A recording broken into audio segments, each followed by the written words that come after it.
Good morning, காலை வணக்கம். Wales academy charitable ட்ரஸ்ட்டில் உங்கள் எல்லோரையும் வரவேற்பது உங்கள் விஜய் நம்பியார், வேல்ஸ் அகாடமியோட ஃபவுண்டர். தொடர்ந்து நம்ம காலையில் 5 to 10 minutes மெசேஜ் சொல்கிறோம். இது mind renewal message, mind renewal ப்ரோக்ராம்லேருந்து வருது. மைண்ட் ரினியூவல் ப்ரோக்ராம் 20 வருஷம் ரிசர்ச் வந்தும் 25 வருஷம் எக்ஸ்பீரியன்ஸ் வந்து வருது. இதை தொடர்ந்து கேளுங்கள். நிச்சயமாக வெற்றி வாழ்க்கை உங்களை காத்து கொண்டிருக்கிறது. தொடர்ந்து கேட்க வேண்டும், ஆழமாக கவனமாக கேட்க வேண்டும், மிகவும் கவனமாக கேட்க வேண்டும். ஏனென்றால் உலகத்தில் எல்லாரும் சொல்கிறத நம்ம இங்கே சொல்லலை. ஈவன் மதத்தை கூட நம்ம அது மாதிரி சொல்லலை. ஏன்னா மதத்தில் கூட நிறைய குழப்பி வச்சுட்டு ஜனங்களுக்கு ஒரு விடுதலையும் கொடுக்காம ஒரு நன்மையும் செய்யாமல் மதக்காரங்க வச்சுட்டாங்க. அது கெட்ட சக்தி செஞ்ச பெரிய தந்திரம். அதனால் எல்லாமே புதுதாக இருக்கும். ஆக்சுவலாக 35 வயசு ஆயிடுச்சு நான் வரும்போது எனக்கு எல்லாம் புதுசாக தான் இருந்தது. ஆனால் தெளிவாயிடுச்சு. தெளிவாயிட்டு ரொம்ப தெளிவாக நானே கண்டுபிடிச்சி நாங்களே போய் நாங்களே சுற்றி நாங்களே தெரிஞ்சுக்கிட்ட விஷயம். ஆனால் இப்போ உங்களுக்கு அது தேவையில்லை. நாங்கள் இருக்கிறோம், ஃபுல்லாக உங்களுக்கு எவிடன்ஸோட ப்ரூஃபோட சொல்கிறோம், தெளிவு கொடுக்குறோம். அதனால் உங்களுக்கு ஈஸியாக இருக்கும். அதனால தான் 6 மாதத்துலன்னு சொல்கிறோம்.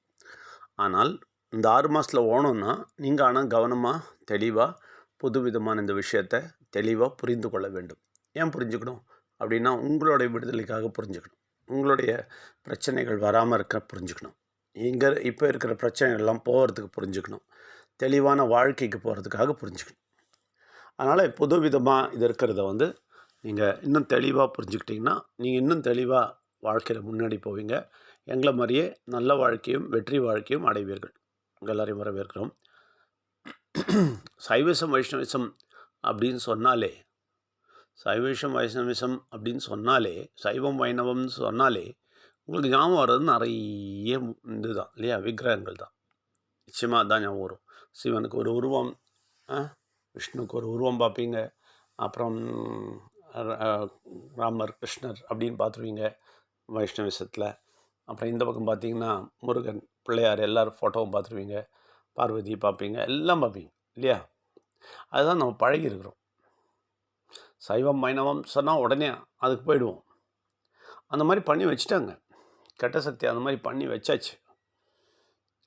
அது ஏன் பண்ணி வச்சதுன்னா நம்ம ப்ராக்டிக்கலாக தெரிஞ்சுக்கிட்டோன்னா, அதோட ஒவ்வொரு கருத்தையும் தெரிஞ்சுக்கிட்டோன்னா நமக்கு பெரிய வெற்றி சொல்லவே முடியாதுங்க. அந்த மாதிரி வெற்றி நாங்கள் பார்த்தோம்ல, அதனால் சொல்கிறோம். இந்த 25 வருஷமாக பார்த்தோம், அதனால் சொல்கிறோம். பெரிய வெற்றி, அற்புதமான வெற்றி. ஆனால் அந்த வெற்றி கிடைக்காமல் இருக்கிறதுக்கு என்னாச்சு? அந்த கருத்துக்களை நமக்கு தராமல் வெறும் நமக்கு விக்கிரகங்களை தூக்கி கொடுத்துட்டு இதை கும்பிட்டுட்டு எல்லாம் சரியாயிடும் அப்படின்ட்டாங்க. இதுதான் பிரச்சனையே. ஸோ சைவ வைணவத்தை நம்ம சொல்கிறோம். சைவ வைணவத்தை ப்ராக்டிக்கலாக சொல்கிறோம். நம்ம சொல்கிறது ப்ராக்டிக்கல் சைவ வைணவம், ரைட்டுங்களா? ப்ராக்டிக்கலாக எல்லோரும் சொல்கிறாங்களே நாங்கள் பக்தியோடு இருக்கிறோம், சாமி கும்பிட்றோம். அதை விட பக்திங்க இது 10,000 மடங்கு பக்தி நம்மளது. நம்ம இந்த ப்ராக்டிக்கல் வைணவம் சைவம் வைணவம்னு சொல்கிறது 10,000 மடங்கு பக்தி இவங்களது ஒன்றுமே இல்லைன்னு சொல்லலாம். ஏன்னா இவங்க சும்மா காலையில் கும்பிட்டுட்டு போயிட்டே இருப்பாங்க. நம்ம அப்படி கிடையாது. இந்த கருத்தை தெரிந்து புரிந்து அந்த கருத்தை உள்ளத்தில் எடுத்து அதை டைஜஸ்ட் பண்ணி அதோட ரிசல்ட்டை பார்த்துட்டு அதோட நன்மையை பார்க்குறவங்க.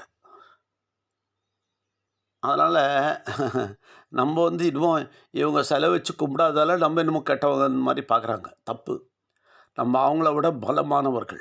அவங்கள விட இவங்க இதை செய்கிறாங்களே, சடங்கு சம்பிரதாயத்தில் பண்ணிட்டு ஓடிட்டுருக்காங்களே, அவங்கள விட 10,000 மடங்கு பலமானவர்கள். என்ன காரணம் அப்படின்னா நம்ம அதோடைய ஒவ்வொரு கருத்தையும் தெரிந்து புரிந்து போகிறவர்கள். ஏன் பலமானவர்கள் சொல்கிறோன்னா எங்கள் அனுபவத்தில் சொல்கிறோம். இந்த 25 வருஷம் அனுபவத்தில் பலமானவர்களாக எழும்பியிருக்கிறோம். உங்களுக்கு தெளிவாக கடவுள் கொண்டு போயிட்டுருக்கிறாரு.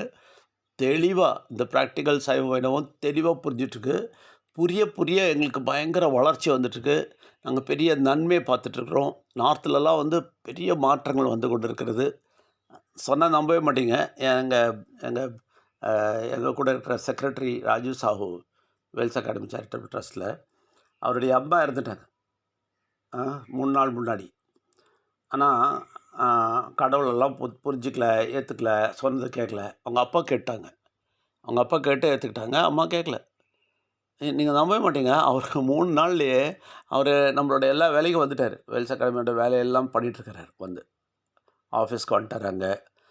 விர்ச்சுவல் ஆஃபீஸ்க்கு வருவாரு. எல்லாத்துலயும் ஆக்டிவா கலந்துக்கிட்டாரு. அவரு இன்னொருத்தர் வந்து அது ஒரு காரணம் சொல்லி ஒரு 10 நாள் உட்காந்துருவாங்க. நெறைய ஃபார்மாலிட்டி இருக்கு, நெறைய ப்ரொசீஜர் இருக்குன்னு சொல்லிட்டு. ஆனா இவர் தெளிவடைஞ்சதால உடனே வந்துட்டாரு. விஷயம் முடிச்சுட்டாரு, ரிமைண்ட் பண்ணாரு, அவ்வளோதான். வந்துட்டே இருந்துட்டாரு. இதுதான் வித்தியாசம் பாருங்க. நம்ம எவ்வளோ டைம் வேஸ்ட் பண்ணுவோம் நீங்க சொல்லுங்க. ஒருத்தர் இறந்துட்டா அத வச்சுக்கிட்டு இதெல்லாம் டைம் வேஸ்ட் பண்ணுவோம். ஆ? அவங்க இருக்கும்போது அவங்க ஆத்மாவ தப்பிக்க வைக்கிறது பார்க்குறதே கிடையாது. எதுவுமே சொல்லிக் குடுக்கறது கிடையாது. இந்த கருத்த சொல்லிக் குடுக்க சொன்னா, அதையும் போய் சொல்றது கிடையாது. அவங்கள புரிய வைக்கிறது கிடையாது. அவங்கள உயிரோட இருக்கும்போதே காப்பாத்துறது கிடையாது. ஆ? அப்படியே நரகத்துக்கு தள்ளி விட்டுறது. எதுவுமே சொல்லிக் குடுக்காம. இந்த கருத்து தெரியலன்னா நரகம் தாங்க. அதனால புரிஞ்சுக்க. கருத்த தெரியாம சும்மா கும்பிட்டுட்டு இருந்தீங்கன்னா நரகம் தான். கருத்து தெரியணும். சைவம், வைணவம் கருத்து தெரியாம இருந்தீங்கனாலே கஷ்டம் தான் உங்களுக்கு. அத வந்து சரியா புரிய வச்சு யாரையும் காப்பாத்துறதில்ல. ஆனா, அவங்க இறந்துட்ட அப்புறம் அது என்னமோ அவங்க ஆத்மா சாந்தி அடையுமா, அவங்கள காப்பாத்தணுமா, அதுக்காக இது பண்ணணுமா, அத பண்ணணுமா, திருப்பி பாருங்க கெட்ட சக்திய போட்டு உருட்டி எடுத்துரும். நல்லா புரிஞ்சுங்க இதெல்லாம். இதெல்லாம் வந்து நார்த்ல ஒரிஸ்சால ஒருத்தர் புரிஞ்சுக்கிறாரு, கண்ணு தொறக்கிறாருன்னா தெரிஞ்சுங்க. ஆ? ஆனா, நம்ப என்ன பழச பண்ணோமோ, அதுதான் கரெக்ட்டுன்னு நான் புடிச்ச முயலுக்கு 3 கால்னு சொல்லிட்டு டைட்டா புடிச்சுட்டு உட்காந்துர்றோம். இதான் பிரச்சனையே. அதுலேருந்து கண்ணு தொறக்குது பாருங்க நமக்கு. நான் தான் எல்லார்கிட்டயும் சொல்லுவேன், இங்க வர்றவங்ககிட்ட. உங்க கண்ணு தொறக்குது பாருங்க, அதுக்கு கடவுளுக்கு கோடானு கோடி நன்றி சொல்லணும்.